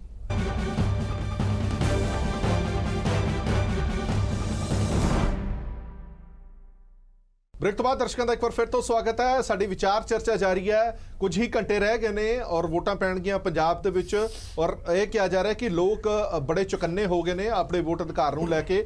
ਬੜੇ ਹੀ ਸੁਚੱਜੇ ਢੰਗ ਦੇ ਨਾਲ ਆਪਣੇ ਉਮੀਦਵਾਰ ਨੂੰ ਚੁਣਨ ਦੀ ਗੱਲ ਹੋਏਗੀ। 13 ਲੋਕ ਸਭਾ ਸੀਟਾਂ ਨੇ ਪੰਜਾਬ ਦੀਆਂ। ਇੱਕ ਨਜ਼ਰ ਪਾਉਂਦੇ ਆ ਕਿ ਕਿੱਥੇ ਕਿਹਦਾ ਮੁਕਾਬਲਾ ਹੈਗਾ। ਮਾਝੇ ਤੋਂ ਸ਼ੁਰੂਆਤ ਕਰਦੇ ਹਾਂ। ਮੈਂ ਡਾਕਟਰ ਪੈਰਲਲ ਗਰਗ ਸਾਹਿਬ ਅੰਮ੍ਰਿਤਸਰ ਤੋਂ ਸ਼ੁਰੂਆਤ ਕਰਾਂਗਾ। ਅੰਮ੍ਰਿਤਸਰ ਬੜੀ ਇੰਪੋਰਟੈਂਟ ਸੀਟ ਹੈਗੀ ਹੈ ਜਿੱਥੇ ਮੁਕਾਬਲਾ ਵੀ ਕਾਫੀ ਫਸਵਾ ਨਜ਼ਰ ਆ ਰਿਹਾ, ਔਰ ਉੱਥੇ ਹਮੇਸ਼ਾ ਹੀ ਇਹ ਹੁੰਦਾ ਰਿਹਾ ਕਿ ਇੱਥੇ ਜੀ ਪੈਰਾਸ਼ੂਟ ਦਾ ਉਮੀਦਵਾਰ ਨਹੀਂ ਆਉਣਾ ਚਾਹੀਦਾ, ਲੋਕਲ ਉਮੀਦਵਾਰ ਆਉਣਾ ਚਾਹੀਦਾ। ਹੁਣ ਪੁਰੀ ਸਾਹਿਬ ਆਏ ਨੇ, ਉਹ ਕਹਿੰਦੇ ਨੇ ਕਿ ਮੈਂ ਲੋਕਲ ਉਮੀਦਵਾਰ ਹਾਂ, ਮੇਰੀ ਰਿਸ਼ਤੇਦਾਰੀ ਵੀ ਇੱਥੇ ਹੈ, ਮੇਰੀ ਨਾਨੀ ਦਾ ਘਰ, ਮੇਰੀ ਦਾਦੀ ਦਾ ਘਰ ਵੀ ਇੱਥੇ ਰਿਹਾ, ਇਸ ਕਰਕੇ ਮੈਂ ਲੋਕਲ ਦਾ ਜਨਮ ਵੀ ਉੱਥੇ ਦਾ ਹੀ ਹੈ। ਤੇ ਤੁਹਾਨੂੰ ਅੰਮ੍ਰਿਤਸਰ ਦੀ ਸੀਟ ਕੀ ਲੱਗਦੀ? ਦੇਖੋ ਮੈਨੂੰ ਇਹ ਅੰਮ੍ਰਿਤਸਰ ਦੀ ਸੀਟ ਦੇ ਵਿੱਚ ਵੱਡੀ ਗੱਲ ਇਹ ਹੈ, ਮੋਟੀ ਜੀ ਹੋਈ ਵੀ ਜਦ ਇਹ ਪੈਰਾਸ਼ੂਟ ਉਮੀਦਵਾਰ ਦੀ ਇੱਕ ਉੱਥੇ ਪ੍ਰੋਬਲਮ ਹੈਗੀ ਹੈ, ਤੇ ਦੂਜੀ ਗੱਲ ਇਹ ਹੈ ਵੀ ਉੱਥੇ ਜਿਹੜੀ ਵੋਟ ਹੈ ਬੀਜੇਪੀ ਕਿੰਨੀ ਵੋਟ ਟ੍ਰਾਂਸਫਰ, ਕਿਉਂਕਿ ਪਿਛਲੀ ਜੇ ਅਸੀਂ ਵੋਟਾਂ ਦਾ ਹਿਸਾਬ ਦੇਖੀਏ ਅਰੁਣ ਜੇਤਲੀ ਜੀ ਜਦ ਹਾਰਦੇ ਨੇ ਤੇ ਕੈਪਟਨ ਅਮਰਿੰਦਰ ਸਿੰਘ 1,06,000 ਵੋਟ ਤੇ ਜਿੱਤੇ ਸੀ। ਤੇ ਉਹ ਜਿਹੜੀ ਹੈ ਜੇ ਅਸੀਂ ਉੱਥੇ ਕਾਂਸਟੀਚੁਐਂਸੀਆਂ ਦਾ ਹਿਸਾਬ ਦੇਖੀਏ ਤਾਂ ਮੈਕਸਿਮਮ ਕਾਂਸਟੀਚੁਐਂਸੀਆਂ ਇਸ ਵਕਤ ਕਾਂਗਰਸ ਦੇ ਕੋਲ ਨੇ। ਸੋ ਉਹਦੇ ਹਿਸਾਬ ਨਾਲ ਮੈਨੂੰ ਲੱਗਦਾ ਵੀ ਟੱਕਰ ਹੈਗੀ ਹੈ,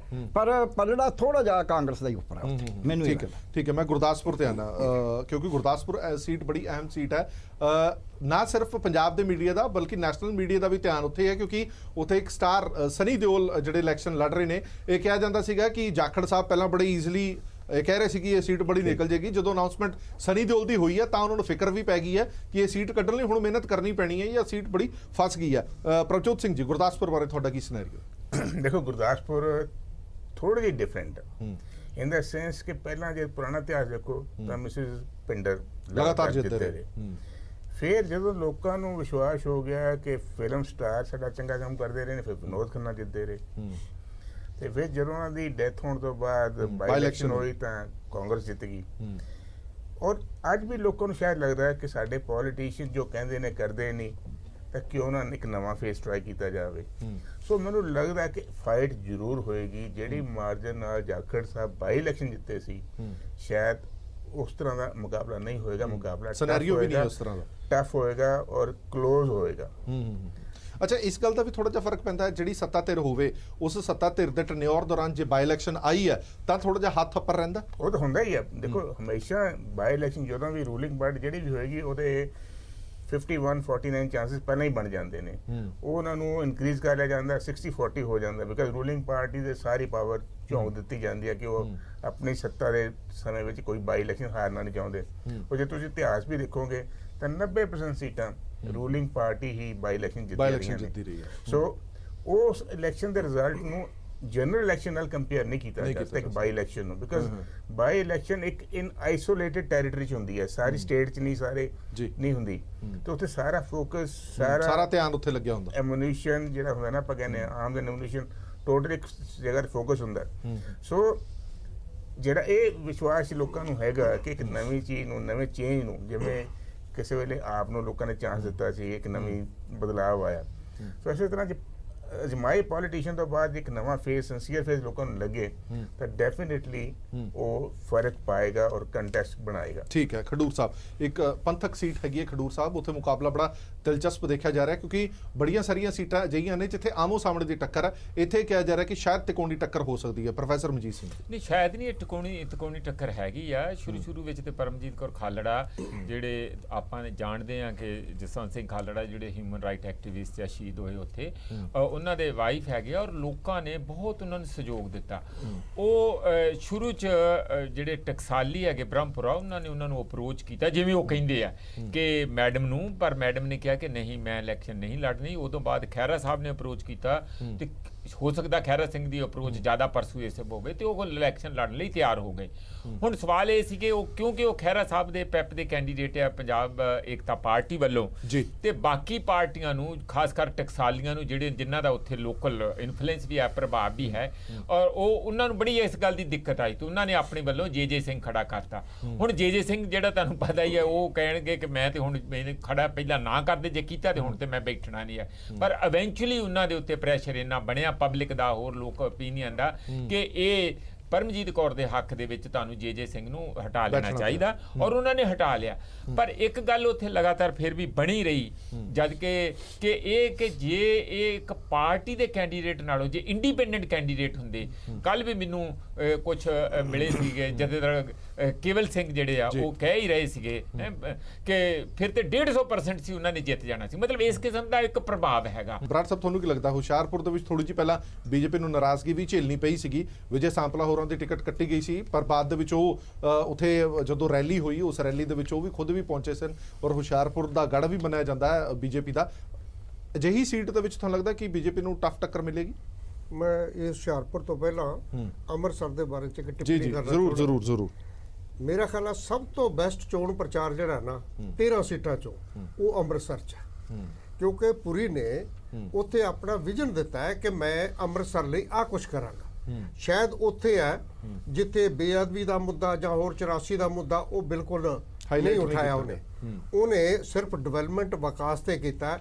ਉਸ ਬੰਦੇ ਨੂੰ ਇਹ ਪ੍ਰਸ਼ੰਸਾ ਜਾਂਦੀ ਉਹਦੀ ਕਰਨੀ ਚਾਹੀਦੀ ਹੈ ਕਿ ਉਹਨੇ ਵਿਕਾਸ ਦਾ ਮੁੱਦਾ ਉਠਾਇਆ। ਉਹਨੇ ਬਕਾਇਦਾ ਲਿਖਤੀ ਰੂਪ 'ਚ ਦਿੱਤਾ ਕਿ ਮੈਂ ਆਹ ਕੁਝ ਕਰਾਂਗਾ ਔਰ ਇਹ ਬੜੀ ਅੱਛੀ ਗੱਲ ਹੈ।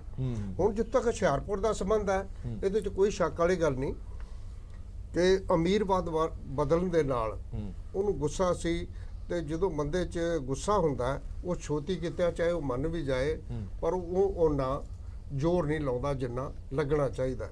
ਪਰ ਬੀਜੇਪੀ ਦਾ ਕਾਡਰ ਦਾ ਉਹਨਾਂ ਦਾ ਕੁਝ ਆਪਣਾ ਵੱਖਰਾ ਨਜ਼ਰੀਆ ਉਹਨਾਂ ਲੋਕਾਂ ਦਾ ਤੇ ਮੁਕਾਬਲਾ ਹੈਗਾ ਦੋਨਾਂ 'ਚ।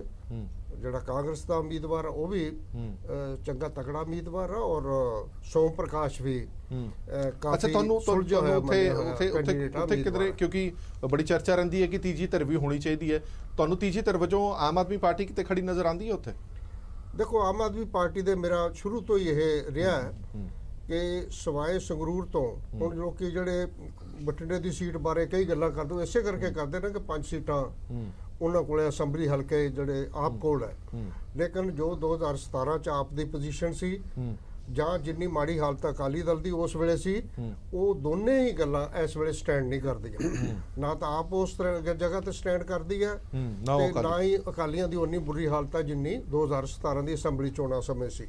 ਇਸ ਕਰਕੇ ਆਪ ਵੋਟਾਂ ਜ਼ਰੂਰ ਕੁਝ ਤੋੜ ਸਕਦੇ ਆ ਪਰ ਉਹਨਾਂ ਦੀ ਹੁਣ ਤੀਜੀ ਧਿਰ ਵਾਲੀ ਗੱਲ ਉਹਨਾਂ 'ਚ ਹੈ ਨਹੀਂ। ਠੀਕ ਹੈ ਬੈਂਸ ਸਾਹਿਬ, ਅੱਜ ਇੱਕ ਅਖਬਾਰ ਦੀ ਹੈਡਿੰਗ ਸੀਗੀ ਕਿ ਪੰਜਾਬ ਇਲੈਕਸ਼ਨ ਕਮਿਸ਼ਨ ਦੇ ਨਰਮ ਰਵੱਈਏ ਦੇ ਨਾਲ ਹੀ ਪੰਜਾਬ ਦੇ ਵਿੱਚ ਚੋਣ ਪ੍ਰਚਾਰ ਥੰਮ ਗਿਆ। ਇਸ ਵਾਰ ਪੋਲੀਟੀਕਲ ਪਾਰਟੀ ਔਰ ਐਨਾਲਿਸਿਸ ਵੀ ਕਰਦੇ ਨੇ ਕਿ ਪੰਜਾਬ ਦੇ ਚੋਣ ਕਮਿਸ਼ਨ ਬੜਾ ਨਰਮ ਜਿਹਾ ਰਵੱਈਆ ਰਿਹਾ, ਕਿਤੇ ਵੀ ਕੋਈ ਸਖਤ ਸਟੈਂਡ ਲੈਂਦਾ ਹੋਇਆ ਚੋਣ ਕਮਿਸ਼ਨ ਦੇਖਿਆ ਨਹੀਂ। ਇਸ ਨੂੰ ਆਪਾਂ ਪੋਜ਼ਿਟਿਵ ਵੱਲ ਦੇਖਾਂਗੇ ਜਾਂ ਨੈਗੇਟਿਵ ਵੱਲ ਦੇਖਾਂਗੇ? ਪੰਜਾਬ ਇਲੈਕਸ਼ਨ ਕਮਿਸ਼ਨ ਜੀ they are concerned with the parliament chief electoral officer you mean election officer ਜਿਹੜਾ ਚੀਫ ਇਲੈਕਸ਼ਨ ਆਫੀਸਰ। ਤੁਸੀਂ ਕੀ ਕਹਿੰਦੇ ਵੀ ਉਹ ਨਰਮ ਰਿਹਾ? ਇਸ ਵਾਰ ਪੰਜਾਬ ਦੇ ਵਿੱਚ ਕੁਝ ਸਖਤ ਕਾਰਵਾਈ ਦਿਖੀ ਨਹੀਂ, ਕਿਸੇ ਦੀ ਕੋਈ ਰੈਲੀ ਕੈਂਸਲ ਨਹੀਂ ਹੋਈ, ਕਿਸੇ ਤੇ ਕੋਈ ਸਵਾਲ ਨਹੀਂ ਚੁੱਕਿਆ ਗਿਆ, ਅਜਿਹੀਆਂ ਗੱਲਾਂ ਦੇਖਣ ਨੂੰ ਪੰਜਾਬ ਦੇ ਵਿੱਚ ਘੱਟ ਹੀ ਮਿਲੀ ਹੈ। ਉਹ ਇਸ ਤਰ੍ਹਾਂ ਹਰਪ੍ਰੀਤ ਜੀ ਕਿ ਚੀਫ ਇਲੈਕਟਰਲ ਆਫਿਸਰ ਜਿਹੜਾ ਹੁੰਦਾ ਹੀ is linked and subordinate to the Election Commission of India. He is not an independent authority like the state election commissioner.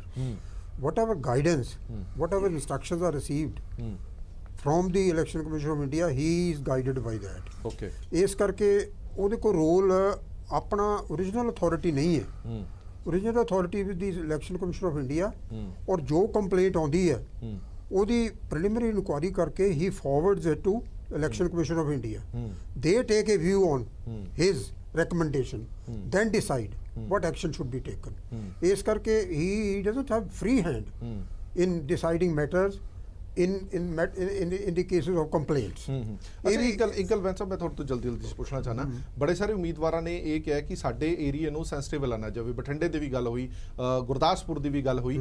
ਅਜਿਹੇ ਮਾਹੌਲ ਦੇ ਵਿੱਚ ਤੁਹਾਨੂੰ ਲੱਗਦਾ ਕਿ ਕਿੰਨਾ ਕੁ ਵੱਡਾ ਚੈਲੰਜ ਹੈ ਇਲੈਕਸ਼ਨ ਨੂੰ ਸਹੀ ਤਰੀਕੇ ਨਾਲ ਨੇਪਰੇ ਚਾੜਨਾ ਪੰਜਾਬ ਦੇ ਵਿੱਚ ਖਾਸ ਤੌਰ ਤੇ? ਜਿੱਥੇ ਜਿੱਥੇ ਲੋਕਲ ਅਸੈਸਮੈਂਟ ਹੈ, ਇੰਟੈਲੀਜੈਂਸ ਹੈ, ਇਹ area it is susceptible to violence and other malpractices here and there, ਉੱਥੇ ਜ਼ਰੂਰ the chief electoral officer must pay special attention and inform the election commission of India for additional forces.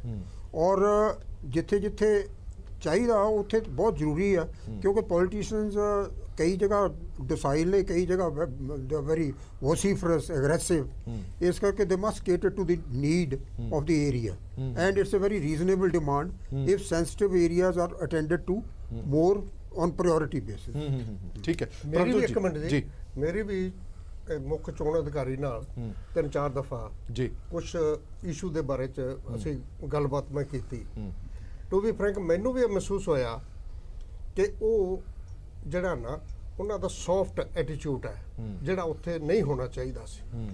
ਮੈਂ ਹੁਣ detail ਚ ਬਹੁਤਾ ਨਹੀਂ ਜਾਂਦਾ ਕਿਉਂਕਿ ਨਿੱਜੀ ਤੌਰ ਤੇ ਇਹ ਨਹੀਂ ਹੈ, ਪਰ ਇਲੈਕਸ਼ਨ ਅਧਿਕਾਰੀ ਨੂੰ ਜਿਹੜਾ ਸਖਤ ਹੋਣਾ ਚਾਹੀਦਾ ਜਿੱਥੇ ਵੀ ਲੱਗਦਾ ਹੈ ਕਿ ਇੱਥੇ ਮਾੜੀ ਮੋਟੀ ਗੜਬੜ ਹੋ ਸਕਦੀ ਹੈ। ਹਾਂ, ਤਾਂ ਉਹਨੂੰ ਟਾਲ ਮਟੋਲ ਦੀ ਜਿੰਨੀ ਬਜਾਏ ਫੋਰਸ ਮੰਗੇ, ਜੇ ਕਿਸੇ ਅਧਿਕਾਰੀ ਨੂੰ ਸ਼ਿਫਟ ਕਰਨਾ ਪੈਂਦਾ ਉਹਨੂੰ ਡਿਮਾਂਡ ਹੁੰਦੀ ਹੈ ਤੇ ਕਰ ਦਿਓ, ਕਿਉਂਕਿ ਦੂਜਾ ਅਧਿਕਾਰੀ ਤੁਹਾਡੇ ਕੋਲ ਅਵੇਲੇਬਲ ਹੈਗੇ।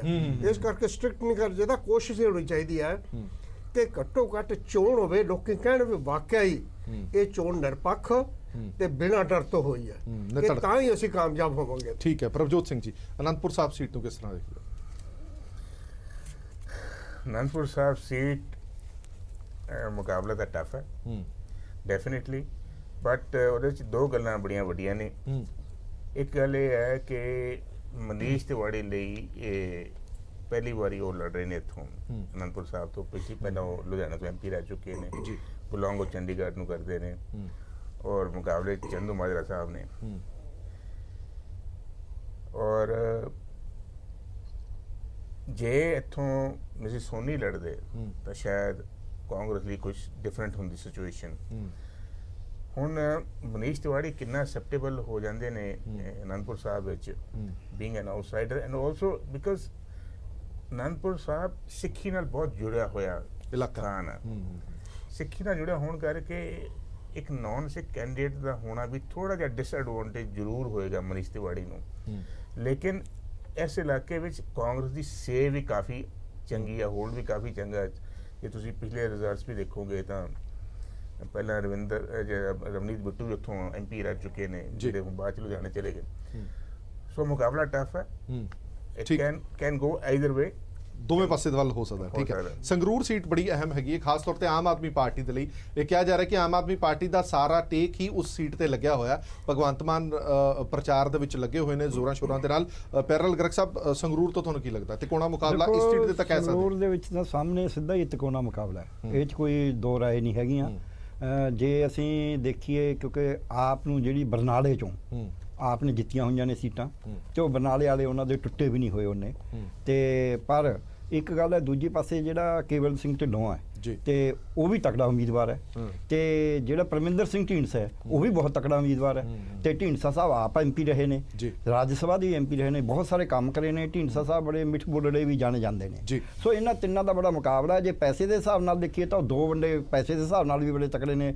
ਚਲੋ ਹੁਣ ਤਾਂ ਚੋਣ ਪ੍ਰਚਾਰ ਨਿਕਲ ਗਿਆ, ਚੋਣ ਪ੍ਰਚਾਰ ਦੇ ਉੱਤੇ ਰੇਡੀਆਂ 'ਚ ਹੋਰ 'ਚ ਜਿਹੜਾ ਨਿੱਜੀ ਸਰਮਾਇਆ ਲਾਉਣ ਦੀ ਲੋੜ ਪੈਂਦੀ ਹੈ ਉਹ ਵੀ ਉਹਨਾਂ ਕੋਲ ਜ਼ਿਆਦਾ ਹੈਗਾ। ਦੋਹਾਂ ਦਾ ਮੁਕਾਬਲਾ ਹੀ ਹੈ। ਪ੍ਰਚਾਰ 'ਚ ਦੇਖਿਆ ਵੀ ਹੈ ਸਭ ਕੁਝ। ਹਾਂ, ਤੇ ਇਸ ਕਰਕੇ ਉਹ ਤਿੰਨੇ ਜਿਹੜੇ ਨੇ ਤਿੰਨੇ ਬਰਾਬਰ ਦੀ ਟੱਕਰ 'ਚ ਨੇ। ਇਹ ਕੋਈ ਥੋੜੇ ਮੋਟੇ ਕੋਈ ਆਏ ਭਗਵੰਤ ਮਾਨ ਵਾਲਾ ਪਿਛਲਾ 2,12,000 ਵਾਲਾ ਤਾਂ ਵੈਸੇ ਭੁੱਲ ਜਾਣਾ ਚਾਹੀਦਾ ਪਰ ਇਹ ਤਿੰਨਾਂ 'ਚ ਕੌਣ ਤਿਲਕਣਬਾਜ਼ੀ ਕਰ ਜਾਂਦਾ ਹੈ, ਕੌਣ ਕਿਹਦਾ ਇੱਕ ਬੰਦਾ ਟੁੱਟ ਜਾਂਦਾ ਹੈ। ਜਿਵੇਂ ਇਹਨਾਂ ਦਾ ਜਿਹੜੇ ਸਿੰਗਲਾ ਸਾਹਿਬ ਨੇ, ਜੇ ਉਹ ਸਿੰਗਲਾ ਸਾਹਿਬ ਬਹੁਤੇ ਨਹੀਂ ਐਕਟਿਵ ਹੁੰਦੇ ਹੁਣ ਉਹ ਜਾ ਕੇ ਦੂਜੇ ਕਨਸਟੀਚੁਐਂਸੀ ਬੈਠੇ ਨੇ ਬਠਿੰਡੇ 'ਚ ਤੇ ਉਹ MP ਰਹੇ ਨੇ ਉੱਥੋਂ, ਉਹਨਾਂ ਨੇ ਕਹੀ ਉੱਥੇ ਉਹਨਾਂ ਦਾ ਅਕਸ ਵੀ ਚੰਗਾ ਹੈ। ਜੇ ਉਹ ਸਾਇਲੈਂਟ ਰਹਿੰਦੇ ਨੇ ਤਾਂ ਕਾਂਗਰਸ ਨੂੰ ਉਹਦਾ ਨੁਕਸਾਨ ਹੋਣ ਤੋਂ ਉਹ ਨਹੀਂ ਕਰਿਆ ਜਾ ਸਕਦਾ। ਸੋ ਕਾਫੀ ਇਹ ਐਨ ਫਸਵੀਂ ਟੱਕਰ ਹੈ। ਫਸਵੀਂ ਟੱਕਰ। ਪ੍ਰੋਫੈਸਰ ਮਨਜੀਤ ਸਿੰਘ ਜੀ, ਤੁਹਾਡੇ ਪੁਰਾਣੇ ਸਾਥੀ ਡਾਕਟਰ ਧਰਮਵੀਰ ਗਾਂਧੀ ਪਟਿਆਲਾ ਸੀਟ ਦੇ ਵਿੱਚ ਅਹਿਮ ਮੁਕਾਬਲਾ ਮੰਨਿਆ ਜਾ ਰਿਹਾ, ਗਾਂਧੀ ਸਾਹਿਬ ਫਤਿਹ ਕਰਨਗੇ ਕਿਲਾ? ਇਹ ਬਿਲਕੁਲ ਉਸੇ ਤਰ੍ਹਾਂ ਹੀ ਆ ਜਿਵੇਂ ਅਸੀਂ ਉੱਥੇ ਜਿਹੜੀ ਅੰਮ੍ਰਿਤਸਰ ਵੱਲ ਜਿੱਥੇ ਪਰਮਜੀਤ ਕੌਰ ਖਾਲੜਾ ਖੜੇ ਆ ਉਸ ਸੀਟ ਦਾ ਅਸੀਂ ਗੱਲ ਕਰ ਰਹੇ ਹਾਂ। ਸ਼ੁਰੂਆਤ ਧਰਮਵੀਰ ਗਾਂਧੀ ਦੀ ਬੜੀ ਤਕੜੀ ਹੈ, ਅੱਜ ਤੱਕ ਵੀ ਉਹਦਾ ਟੈਂਪੋ ਕਾਫੀ ਹੈਗਾ ਹੈ, ਦਬਦਬਾ ਵੀ ਹੈਗਾ ਆ। ਔਰ ਹਾਲਾਤ ਇੱਕ ਸਟੇਜ ਤੇ ਇਹ ਸੀਗੇ ਕਿ ਗੱਲਾਂ ਇਹ ਚੱਲ ਪਈਆਂ ਸੀ ਕਿ ਮਹਿਲਾਂ ਦੇ ਅੰਦਰ ਕੰਬਣੀਆਂ ਛਿੜ ਗਈਆਂ ਹੈਗੀਆਂ। ਪਰ ਸੀਐਮ ਦਾ ਆਪਣਾ ਸ਼ਹਿਰ ਹੈ। ਬਿਲਕੁਲ ਪਰ ਮੇਰਾ ਖਿਆਲ ਹੈ ਕਿ ਜਿਸ ਤਰ੍ਹਾਂ ਇੱਕ ਤੇ ਸੀਐਮ ਬਹੁਤ ਦੇਰ ਪਹਿਲਾਂ ਤੇ ਉਹ ਗਏ ਹੀ ਨਹੀਂ, ਉਸ ਏਰੀਏ 'ਚ ਹੀ ਨਹੀਂ ਗਏ।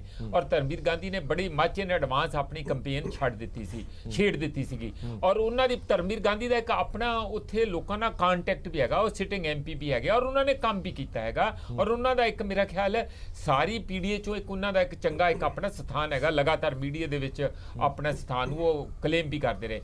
ਉਧਰੋਂ ਰਖੜਾ ਸਾਹਿਬ ਹੈਗੇ ਆ, ਉਹਨਾਂ ਦਾ ਪੁਰਾਣਾ ਅਕਾਲੀਆਂ ਦਾ ਉੱਥੇ ਇਨਫਲੂਐਂਸ ਹੈਗਾ, ਕੁਝ ਏਰੀਆ 'ਚ ਤੇ ਕਾਫੀ ਇਨਫਲੂਐਂਸ ਹੈਗਾ। ਪਰ ਤਿੰਨ ਸੈਗਮੈਂਟ ਦੇ ਵਿੱਚ ਧਰਮਵੀਰ ਗਾਂਧੀ ਜੀ ਦਾ ਕਾਫੀ ਹੈਗਾ, ਜੇ ਨਾਭਾ ਵੀ ਹੈਗਾ, ਸ਼ਤਰਾਣਾ ਵੀ ਹੈਗਾ, ਇੱਕ ਹੋਰ ਹੈਗਾ। ਇਹਨਾਂ ਤਿੰਨਾਂ ਦੇ ਕਰਕੇ ਇੱਧਰ ਜਿਹੜਾ ਅਕਾਲੀਆਂ ਦਾ ਇਸ ਪਾਸੇ ਜੀਰਕਪੁਰ ਦੇ ਏਰੀਏ 'ਚ ਇਸ ਸਾਈਡ ਦੇ ਵਿੱਚ ਅਕਾਲੀਆਂ ਦਾ ਸਮਾਣੇ ਦੇ ਵਿੱਚ ਵੀ, ਕਿਉਂਕਿ ਸਮਾਣੇ 'ਚ MLA ਰਹੇ ਨੇ ਰਖੜਾ ਸਾਹਿਬ, ਸਮਾਣੇ ਤੋਂ MLA ਵੀ ਰਹੇ ਨੇ ਰਖੜਾ ਸਾਹਿਬ। ਬਿਲਕੁਲ ਇਸ ਕਰਕੇ ਇਹ ਮਤਲਬ ਮੈਨੂੰ ਲੱਗਦਾ ਕਿ ਜੇ ਬਠਿੰਡੇ ਤੋਂ ਬਾਅਦ ਸਭ ਤੋਂ ਇੰਟਰਸਟਿੰਗ ਸੀਟ ਹੈਗੀ ਐ ਇਸ ਵੇਲੇ, ਜਿਹਦੇ ਵਿੱਚ ਆਪਣੀ ਕਿਸਮ ਦੀ ਲੋਕਾਂ ਦੀਆਂ ਨਿਗਾਹ ਲੱਗੀਆਂ ਹੋਈਆਂ। ਉਹਦਾ ਇੱਕ ਕਾਰਨ ਹੋਰ ਇਹ ਵੀ ਬਣ ਜਾਂਦਾ ਕਿ ਇੱਕ ਪਾਸੇ ਮਹਾਰਾਣੀ ਹੈਗੇ ਆ, ਉਹ ਮਿਨਿਸਟਰ ਰਹੇ ਹੋਏ ਆ, ਉਹ MP ਰਹੇ ਹੋਏ ਆ, ਉਹ ਫਿਰ ਪਤਨੀ ਹੈਗੇ ਆ, ਫਿਰ ਮਹਾਰਾਣੀ ਵੀ ਹੈਗੇ ਆ, ਫਿਰ CM ਦੀ ਬੜੇ ਕੁਐਸਚਨ। ਦੂਜੇ ਪਾਸੇ ਇੱਕ ਜਨ ਸਧਾਰਨ MP ਵੀ ਹੈਗੇ ਆ, ਧਰਮਵੀਰ ਗਾਂਧੀ ਤੇ ਰਖੜਾ ਜੀ ਜਿਹੜੇ ਆ, ਉਹ ਵੀ ਇੱਕ ਆਪਣਾ ਪ੍ਰਭਾਵ ਬੈਕਗ੍ਰਾਉਂਡ ਰੱਖਦੇ। ਇੱਥੇ ਬਸ ਮੈਂ ਇਹੀ ਗੱਲ ਕਹਿਣੀ ਚਾਹੁੰਦਾ ਕਿ ਮੁਕਾਬਲਾ ਇੱਥੇ ਵੀ ਇੰਟਰਸਟਿੰਗ ਤੇ ਤਕੋਣਾ ਹੈ। ਸਾਧੂ ਸਿੰਘ ਬਰਾੜ ਸਾਹਿਬ, ਸਭ ਤੋਂ ਹੌਟ ਸੀਟ ਬਠਿੰਡਾ ਮੰਨੀ ਜਾ ਰਹੀ ਹੈ, ਅਜਿਹੇ ਦੇ ਵਿੱਚ ਤੁਹਾਨੂੰ ਬਠਿੰਡੇ ਕਿਸ ਤਰ੍ਹਾਂ ਦੀ ਲੱਗਦੀ ਹੈ? ਕੈਂਪੇਨ ਵੀ ਬੜੇ ਜ਼ੋਰਾਂ ਸ਼ੋਰਾਂ ਦੇ ਨਾਲ ਹੋਈ, ਬੜੇ ਸਟਾਰ ਵੀ ਉੱਥੇ ਆਏ, ਬਠਿੰਡਾ ਤੇ ਸਾਰੇ ਪੰਜਾਬ ਦੀਆਂ ਕਹਿ ਲਓ ਕਿ ਨਜ਼ਰਾਂ ਲੱਗੀਆਂ ਨੇ। ਦੇਖੋ ਜੀ, ਜਿਹੜੇ ਲੋਕੀ ਹੁਣ ਮਾਪਦੰਡ ਅਪਣਾ ਰਹੇ ਆ ਨਾ ਵੀ ਕੌਣ ਜਿੱਤੂ ਕੌਣ ਹਾਰੂ, ਉਹ ਜਾਂ ਤਾਂ 2014 ਜੋ 2017 ਦੀਆਂ ਚੋਣਾਂ ਦੇ ਜੋ ਵੋਟਾਂ ਲਈਆਂ ਜੋ ਪਰਸੈਂਟੇਜ ਸੀ ਉਹਨੂੰ ਮੁੱਖ ਰੱਖਦੇ ਆ। ਲੇਕਿਨ ਮੇਰਾ ਮੰਨਣਾ ਹੈ ਕਿ ਆਪ ਉਸ ਤੋਂ ਬਾਅਦ ਬਹੁਤ ਜ਼ਿਆਦਾ ਤੋੜ ਭੰਨ ਹੋ ਚੁੱਕੀ ਉਹਦੇ ਚ 2017 ਤੋਂ ਬਾਅਦ। ਉੱਥੇ ਹੁਣ ਖਹਿਰੇ ਨੇ ਵੀ ਡੈਮੋਕ੍ਰੈਟਿਕ ਅਲਾਇੰਸ ਵੱਲੋਂ ਖੜਾ ਹੈ ਜੀ, ਆਪ ਵਾਲਿਆਂ ਦੀ ਬਲਜਿੰਦਰ ਕੌਰ ਖੜੀ ਹੈ, MLA ਵੀ ਹੈਗੇ ਆ ਜੀ। ਲੇਕਿਨ ਉਹਨਾਂ ਦੇ ਬਹੁਤ ਸਾਰਾ ਆਧਾਰ ਜਿਹੜਾ 50 ਹਲਕਿਆਂ ਚ ਜਿੱਥੋਂ ਉਹਨਾਂ ਨੇ ਜਿੱਤੇ ਸੀ ਅਸੈਂਬਲੀ ਚੋਣਾਂ ਜੀ, ਉਹ ਉਹਨਾਂ ਤੋਂ ਖਿਸਕ ਚੁੱਕਿਆ। ਫਿਰ ਉਹ ਆਧਾਰ ਲੱਗਦਾ ਤੁਹਾਨੂੰ ਜਿਹੜੀ ਵੋਟ ਹੈ ਉਹ ਕਿੱਧਰ ਟ੍ਰਾਂਸਫਰ ਹੁੰਦੀ ਹੈ? ਆਪ ਦੀ ਵੋਟ ਡਿਸਾਈਡ ਕਰੇਗੀ। ਹੁਣ ਨਿਰਭਰ ਕਰੇਗਾ ਕਿ ਜਿਹੜੀ ਆਪ ਦੀ ਵੋਟ ਹੈ ਇਹ ਕਿਹੜੇ ਪਾਸੇ ਖਿਸਕਦੀ ਹੈ, ਇਹਨੇ ਜ਼ਿਆਦਾ ਅਸਰ ਕਰਨਾ। ਤੇ ਉਹ ਹੁਣ ਵੇਖਣ ਵਾਲੀ ਗੱਲ ਹੋਏਗੀ। ਪਰ ਜਿਹੜਾ ਵੀ ਇਹ ਕਹਿ ਸਕਦੇ ਆ ਕਿ ਮੁਕਾਬਲਾ ਇਹ ਹੈਗਾ ਕਾਂਗਰਸ। ਅੱਛਾ, ਉੱਥੇ ਮੁੱਦੇ ਦੀ ਗੱਲ ਕੀਤੀ ਜਾਵੇ ਤਾਂ ਵਿਕਾਸ ਦਾ ਮੁੱਦਾ ਉੱਥੇ ਬੜਾ ਹਾਈਲਾਈਟ ਰਿਹਾ। ਪਹਿਲਾਂ ਸ਼ੁਰੂਆਤ ਦੇ ਵਿੱਚ ਵਿਕਾਸ ਦੀ ਗੱਲ ਬੜੀ ਛੇੜੀ, ਖਾਸ ਤੌਰ ਤੇ ਜਿਹੜੇ ਸਿਟਿੰਗ ਹਰਸਿਮਰਤ ਨੇ ਲਗਾਤਾਰ ਜਿੰਨੇ ਉਹਨੇ ਕਾਫੀ ਪਹਿਲਾਂ ਆਪਣੀ ਕੰਪੇਨ ਸ਼ੁਰੂ ਕਰ ਲਈ ਸੀ, ਉਹਨੇ ਕੰਮ ਵੀ ਉੱਥੇ ਵਿਕਾਸ ਦੇ ਕਾਫੀ ਕੀਤੇ ਆ, 5-6 ਇੰਸਟੀਚਿਊਟ ਬਹੁਤ ਵੱਡੇ ਲਿਆਂਦੇ ਆ ਔਰ ਉਹਨਾਂ ਨੂੰ ਲਗਾਤਾਰ ਲੋਕਾਂ ਚੋਂ ਬਣੇ ਰਹੇ ਆ। ਹੁਣ ਵੇਖੋ ਇਹ ਜਿਹੜੀ ਜ਼ਿਆਦਾ ਫੈਸਲਾ ਦੋਨਾਂ ਪਾਰਟੀਆਂ 'ਚ ਮੁਕਾਬਲਾ ਹੈ, ਲੇਕਿਨ ਫੈਸਲਾ ਹੋਣਾ ਹੈ ਕਿ ਉਹ ਵੋਟ ਕਿੱਧਰ ਖਿਸਕਦੀ ਹੈ ਜਿਹੜੀ ਆਪ ਵਾਲੀ। ਪਰ ਹੈ ਆਮੋ ਸਾਹਮਣੇ ਤੁਹਾਨੂੰ ਮੁਕਾਬਲਾ ਲੱਗਦਾ? ਮੈਂ ਥੋੜੀ ਜਿਹੀ ਐਡ ਕਰਨੀ ਚਾਹੁੰਦਾ। ਮੈਂ ਪਰਸੋਂ ਜਾ ਕੇ ਆਇਆ ਬਠਿੰਡੇ, ਉਹ ਬੜਾ ਇੰਟਰਸਟਿੰਗ ਹੈਗਾ। ਦੇਖੋ ਸਾਰੇ ਵੱਡੇ ਤੋਂ ਵੱਡੇ ਬੰਦੇ ਗਏ, ਹੇਮਾ ਮਾਲਿਨੀ ਉੱਥੇ ਗਈ, ਉੱਥੇ ਮੋਦੀ ਜੀ ਗਏ, ਉੱਥੇ ਪ੍ਰਿਯੰਕਾ ਗਈ, ਉੱਥੇ ਨਵਜੋਤ ਸਿੱਧੂ ਜੀ ਗਿਆ, ਰਾਹੁਲ ਗਾਂਧੀ ਚਲੋ ਫਰੀਦਕੋਟ ਹਾਂ ਰਾਹੁਲ ਨਹੀਂ ਉੱਥੇ ਗਏ, ਪ੍ਰਿਯੰਕਾ ਗਈ। ਇਸ ਕਰਕੇ ਮਤਲਬ ਇੰਨੇ ਦਿੱਗਜ ਉੱਥੇ ਉੱਥੇ ਸਾਰੇ ਪਹੁੰਚੇ ਔਰ ਸਾਰੇ ਪੰਜਾਬ ਦੀ એનર્ਜੀ। ਔਰ ਮੈਨੂੰ ਲੱਗਦਾ ਕਿ ਸਭ ਤੋਂ ਵਕਾਰੀ ਸੀਟ ਜਿਹੜੀ ਇਸ ਵੇਲੇ ਬਣੀ ਹੋਈ ਹੈ, ਸਭ ਤੋਂ ਹੌਟੈਸਟ, ਤੁਸੀਂ ਹੌਟ ਸੀਟ ਦਾ ਕਹਿੰਦੇ ਆ, ਜਿਹੜੀ ਸਭ ਤੋਂ ਹੌਟੈਸਟ ਸੀਟ ਹੈ ਉਹ ਬਠਿੰਡਾ ਬਠਿੰਡਾ ਹੀ ਆ। ਹੈ। ਔਰ ਮੇਰਾ ਖਿਆਲ ਹੈ ਕਿ ਅਕਾਲੀ ਦਲ ਉਹ ਵਾਕਿਆ ਹੀ ਇੱਕ ਵਕਾਰ ਦੀ ਸੀਟ ਆ, ਪਰ ਦੂਜੇ ਪਾਸੇ ਵੀ ਮੁਕਾਬਲਾ ਜਿਹੜਾ ਰਾਜਾ ਵੜਿੰਗਿਆ ਉਹ ਕਾਫੀ ਕਰ ਰਿਹਾ, ਕੋਸ਼ਿਸ਼ ਹੋ ਰਹੀ ਹੈ। ਸਭ ਤੋਂ ਇੰਟਰਸਟਿੰਗ ਰਿਜ਼ਲਟ ਜਿਹੜੇ ਬਠਿੰਡਾ ਹਾਂਜੀ ਬੈਨ ਸਾਹਿਬ, ਮੈਂ ਇਹ ਕਹਿਣਾ ਚਾਹੁੰਦਾ ਵੀ ਕਿ ਇਹ ਬਕਾਰੀ ਵਾਲੀ ਉਹ ਵੀ ਸੀਟ ਹੈ, ਫਿਰੋਜ਼ਪੁਰ ਦੀ ਵੀ ਉਨੀ ਇੰਪੋਰਟੈਂਟ ਸੀਟ ਹੈ ਫॉर देम। ਉਹ ਮਤਲਬ ਪ੍ਰੈਸਟੀਜ ਦੀ ਸੀਟ ਹੈ ਇਹਨਾਂ ਲਈ, ਅਕਾਲੀਆਂ ਲਈ। ਪਟਿਆਲਾ ਵੀ ਉਸੇ ਤਰ੍ਹਾਂ ਹੀ ਪਟਿਆਲਾ ਵੀ ਉਸੇ ਤਰ੍ਹਾਂ, ਪਰ ਲੇਕਿਨ ਨੰਬਰ 1 ਤੇ ਬਠਿੰਡਾ, ਨੰਬਰ 2 ਤੇ ਫਿਰੋਜ਼ਪੁਰ। ਇਹ ਬਹੁਤ ਜ਼ੋਰ ਲੱਗ ਰਿਹਾ ਉੱਥੇ, ਔਰ ਪਾਰਟੀ ਫੈਕਸ਼ਨਲਿਜ਼ਮ ਵੀ ਉੱਥੇ ਬਹੁਤ ਹੈ। ਮੈਂ ਇਹ ਕਹਿਣਾ ਚਾਹੁੰਦਾ ਕਿ ਜਿਹੜਾ ਮਾਲਵੇ 'ਚ ਹੈ ਉੱਥੇ ਬਰਗਾੜੀ ਦਾ ਮਾਮਲਾ, ਐਮੋਟਿਵ ਮਾਮਲਾ ਹੈ, ਉਹ ਬੜਾ ਚੁੱਕਿਆ ਜਾ ਰਿਹਾ ਔਰ ਬੜਾ ਭਖਦਾ ਮਾਮਲਾ ਹੈ ਉੱਥੇ। ਇਸ ਕਰਕੇ this is likely to affect these two seats, Bathinda and Firozpur. ਬਾਕੀ ਜ਼ੋਰ ਬੜਾ ਲੱਗ ਰਿਹਾ ਸਾਰਿਆਂ ਦਾ ਹੀ, ਪਰ ਇਹ ਮਸਲਾ ਜਿਹੜਾ ਅੱਗੇ ਲਿਆ ਕੇ the other parties will try to take advantage of it. ਆਓ ਜਿਵੇਂ ਮੈਂ ਸ਼ੁਰੂਆਤ ਦੇ ਵਿੱਚ ਕਿਹਾ ਸੀਗਾ ਕਿ ਕੁਝ ਮੁੱਦੇ ਜੇ ਹੁੰਦੇ ਨੇ ਜਿਨ੍ਹਾਂ ਨੂੰ ਢਾਲ ਵਜੋਂ ਵਰਤਿਆ ਜਾਂਦਾ ਹੈ, ਕਿਉਂਕਿ ਉਸ ਢਾਲ ਦੇ ਪਿੱਛੇ ਬਹੁਤ ਸਾਰੇ ਮੁੱਦੇ ਕਵਰ ਹੋ ਜਾਂਦੇ ਨੇ। ਪਰ ਮੈਨੂੰ ਲੱਗਦਾ ਕਿ ਜਨਤਾ ਬੜੀ ਸਿਆਣੀ ਹੈਗੀ ਹੈ, ਜਨਤਾ ਨੂੰ ਕਵਰ ਦੇ ਪਿੱਛੇ ਹੁਣ ਤੁਸੀਂ ਕੀ ਟੱਕਿਆ ਉਹ ਸਭ ਕੁਝ ਨਜ਼ਰ ਆਉਂਦਾ। ਇੱਕ ਦੀ ਵਾਰ ਤਾਂ ਦਾ ਚੱਲ ਜਾਂਦਾ ਹੁੰਦਾ, ਵਾਰ-ਵਾਰ ਨਹੀਂ ਚੱਲਦਾ। ਸੋ ਇੱਕ ਵਾਰ ਫਿਰ ਤੋਂ ਅਸੀਂ ਆਪਣੇ ਦਰਸ਼ਕਾਂ ਨੂੰ ਇਹ ਅਪੀਲ ਕਰਾਂਗੇ ਕਿ ਜਦੋਂ ਵੀ ਆਪਣੇ ਵੋਟ ਹੱਕ ਦਾ ਇਸਤੇਮਾਲ ਕਰੋ ਤਾਂ ਸਾਰੀਆਂ ਚੀਜ਼ਾਂ ਦੇਖੋ, ਕਿਉਂਕਿ ਤੁਹਾਡੇ ਕੋਲ ਰਿਪੋਰਟ ਕਾਰਡ ਸਾਰੀਆਂ ਪਾਰਟੀਆਂ ਦਾ ਹੈਗਾ, ਪਿਛਲੀਆਂ ਪਾਰਟੀਆਂ ਦਾ ਵੀ ਹੈ, ਹੁਣ ਮੌਜੂਦਾ ਪਾਰਟੀਆਂ ਦਾ ਵੀ ਹੈਗਾ। ਔਰ ਇੰਨੇ ਸਿਆਣੇ ਵੋਟਰ ਜ਼ਰੂਰ ਹੋ ਗਏ ਨੇ ਕਿ ਘੋਖ ਕਰਕੇ ਆਪਣੇ ਵੋਟ ਹੱਕ ਦਾ ਇਸਤੇਮਾਲ ਕਰ ਸਕਦੇ ਨੇ। ਦੇਸ਼ ਦੁਨੀਆ ਦੀ ਬਾਕੀ ਖਬਰਾਂ ਲਈ ਬਣੇ ਰਹੋ PTC ਨਿਊਜ਼ ਦੇ ਨਾਲ। ਧੰਨਵਾਦ।